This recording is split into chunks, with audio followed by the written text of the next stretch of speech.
என் கட்டுகள் எப்பொழுது நீங்கும் என்று அங்கலாய்க்கும் ஆத்மாவே, இன்று கர்த்தர் உங்களுக்கு சொல்லுவது சங்கீதம் 69:33.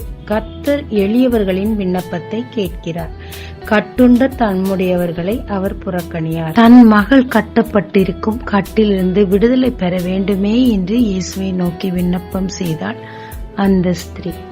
அவள் புறஜாதி என்று அவளை புறக்கணியாமல் அவள் மகளின் கட்டுகளை நீக்கி சுகத்தை கொடுத்தார் நம் கர்த்தர். சமுதாய கட்டோ, அநேக பிரச்சனைகளால் என்னை நானே கட்டியிருக்கிறேனோ, மந்திரமோ மாயமோ சாத்தான் கட்டோ எதுவாய் இருந்தாலும் ஒருவரையும் புறக்கணியாத நம் தேவனை நோக்கி பார்த்து விண்ணப்பிக்கும் போது நம் கட்டுகளை அவிழ்த்து சுதந்திரமாய் நாம் வாழ வழி செய்கிறாருங்க. ஜெபிக்கலாமாங்க. புறக்கணியாத என் தேவனே, என் கட்டுகள் நீங்கி விடுதலையோடு வாழ கிருபை தாரும். இயேசு மூலம் பிதாவே, ஆமென். இயேசு கிறிஸ்துவின் நாமத்தில் இந்த நாளில் உங்களை ஆசீர்வதிக்கும் ஜீசஸ் விஷன்.